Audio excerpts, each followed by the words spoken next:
Jay here for Stretford, Paddock, and this is it. This is the big one. Manchester United versus Real Betis. The Europa League, the most important competition there is, other than the Carabao Cup, of course.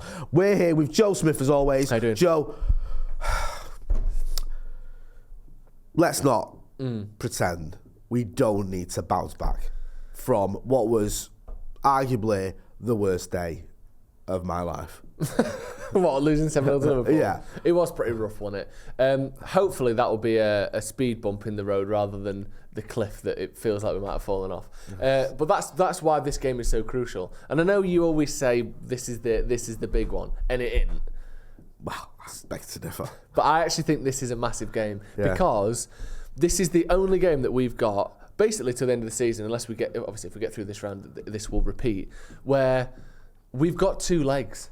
We can afford to go, we're still a bit worried after Liverpool, and still win the tie. Right, okay. Do you know what I mean? If this was, I'm so happy that we've got this game. Because a draw would obviously be not great, but recoverable. A 1-0 loss, we could recover. Like, this is the only game left this season where we don't have to win and we can still succeed in the tie. Yeah. So that is massive, and I think we have to show that there's some fight and that there's an element of a mentality change, because there was, I think there was a little bit of complacency against Liverpool. I think we went, well, we beat Barca, we beat City. Yeah. We know how to win these big games. So we'll put sort of 70, 80% in, and we'll probably get a result. And in first half, that was almost proven, you know. I know that we were 1-0 down, but we looked the better team, we made good chances. And second half, we went, right, we'll sort of jog our way to a draw, we might even win this game. And they went, no, you're giving 70%, we're giving 100%. Yeah. And that 30% difference when we're already knackered was too much, and this has to be now a chance to sort of bounce back mentally as well as on the pitch, like, you know, in terms of the result. But we have to go, oh shit, if we don't give 100%, teams like Betis, teams like Southampton at the weekend will turn us over. So this is a massive game for that. No, it is. I completely know what you're saying. I do feel like, though, even though we can, you know, we can get a draw, or we can't even get a loss by a goal or whatever and still go through, I still feel like we need a win. Yeah. Like, I feel like you need to sort of set that marker down and go, look, we have put it behind us, the Scouts result. We are gonna, you know, we are getting back to winning ways. I feel like if we were to lose or were to get a draw, it could get in the players' heads a little bit of like things are going wrong here. And also away from home against a decent Betis team will be a difficult side. It's gonna be a difficult one at Old Trafford, but even more so obviously over in Spain. Despite obviously what's been happening in the league, we're still on for the possibilities of a treble here. Yeah. We've won the Carabao Cup. We've got a winnable quarter. I'll say it. We're still on for the quadruple. Okay, fair enough. Well, we're not, but it's not impossible. It's not impossible. We've obviously won the Carabao Cup. Yeah. We've got the quarter-final against Fulham in the FA Cup at home, which you'd fancy us for. Yeah. And we've got this game in the Europa. I mean, what would it mean, do you feel, for this team to win, let's say, another trophy rather than the treble, but to win two trophies in tonight's first season? Would this feel different to Jose, do you feel, when he did it? Massively. Every trophy we've won has been tainted. So we won the League Cup and the Europa League in the same season under Jose, didn't we? Yeah. But we finished 6th. Yeah, our league form was woeful. And he said in January, I'm giving up on the league. Yeah, but the thing is, whilst, yes, that brought us our single sort of greatest silverware season, too many S's there, what that also does is, next season you go, right, we now expect you to go from 6th to 1st. Yeah. That doesn't happen. I know Arsenal might be proving that wrong this season, but very rare. It's very rare. You look at the teams who win the league, it's usually the team who either won it or finished second the year before. Yeah. Typically. Yeah. You know, Arsenal and United duking it out, Chelsea and United, City and United, City and Liverpool. These are the first and second best teams in the league. Back and forth, back and forth, back and forth. Yeah. Or in City's case, in United's case, 4th and 4th. Yeah. But I don't. So that season under Jose, yes, we won trophies, but there was that element at the end of the season going, this was a good year, but I don't feel that happy because we've lost 12 games in the league or whatever it was. Under Van Gaal, yes, we won the FA Cup, but the manager has got sacked the same day. It's hard to really love the club and feel warm and uplifted by a trophy win when that trophy win is paired with your manager is so shit that even despite winning the FA Cup, he's literally been sacked. There was never. Today. I think the problem with Van Gaal is, I don't want to get too much into this, but the football had been that bad. Yeah. He was obviously getting on a bit. There was never the theory that he'd be there for long term. No. I think if he was a younger manager, you could have gone, well, excuse me, this is a trophy win, he can build on this. Yeah. But you didn't think of Van Gaal being at United for 5 or 6 years. Whereas this season, even if we don't win another trophy, I think this still stands. But if we were to win 2 trophies and finish top 4, we've never won a trophy and finished top 4 since Sir Alex left.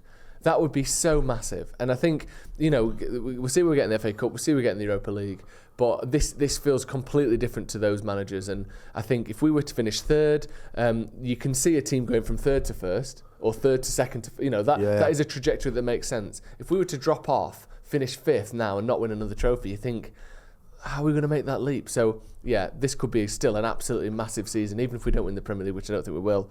Another trophy and top 4 would put this by far as our best season since Sir Alex. Couldn't agree more. With all that being said, give us your predicted 11. This is the team you think Erik ten Hag is going to pick for the visit of Real Betis. Made a few changes, partly because I'm confident in us playing at Old Trafford, partly because some players are injured or out of form.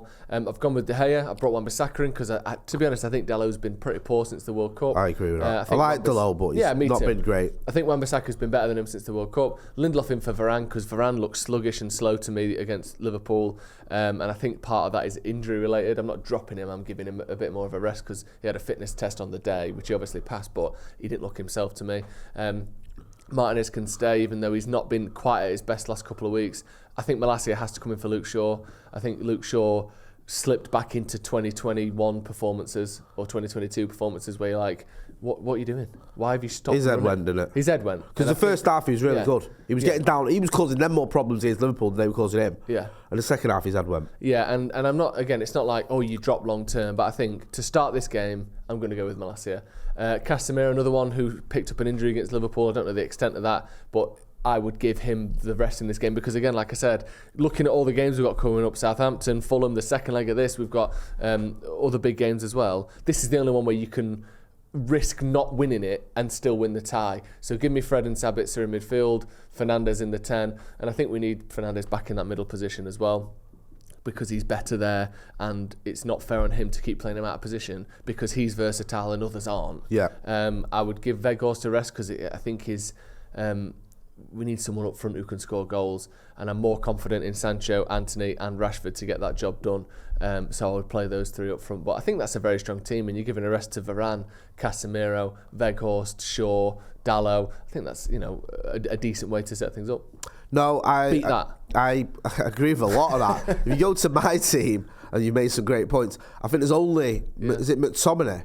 Weghorst, sorry. The changes I made, pretty much everything you said, I agree with. And I think there's a mixture here of players who look like they're carrying a knock, players who look like they're just knackered, and also players where you think we still need 1 or 2 of the first team. So Martinez, I've kept in there because I don't want to completely change the entire defence. You've made the points about Varane and Shaw, and I agree with him, and Dalot and Wan-Bissaka. I've brought in Fred, McTominay and Sabitzer because, like you mentioned, I feel like the week Bruno's had, even though he likes to play every game and he can play every game, he might just need a bit of a breather because he's had so much going on. I don't think with Bruno it's physically knackered because I think Bruno physically is one of the best players I've ever seen in my life. His engine is unreal. His durability. Yeah, he runs non-stop for 95 minutes every game. He never gets injured. No. I have never seen anything like that in my life. No. Every single game, the last 9 minutes of the game, he's running like it's the first minute. Yeah. And he plays every minute of every game practically. Yeah. It's unheard of. But mentally, it can take your toll. Definitely. Because everyone's looking at you and he's getting a brunt of the criticism. I'm not saying you drop him because of some donuts on social media or whatever, or commentators who don't know what they're on about. But I just feel like he could probably do at least a few days off from having to sort of shoulder the responsibility. And I like Sabitzer, so I think he can come in.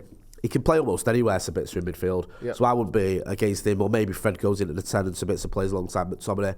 Sancho, Weghorst and Antony. I understand what you're saying about Weghorst, but I just feel that Marcus, to me, doesn't quite look at 100%. No. And I just feel like maybe we need to rest him.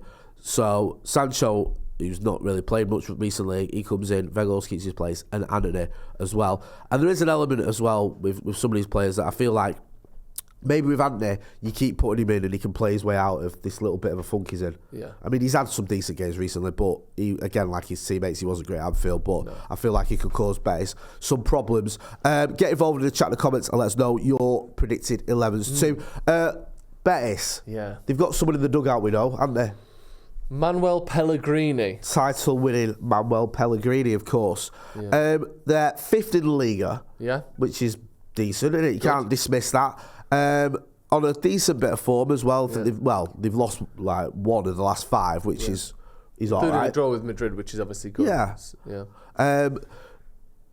This is a tricky one, isn't it? Because you can sort of go, oh, it's only Betis. We've just beat Barcelona. But this is a good team. Really good team. And I hate to knock out the old phrase, Spain is pain.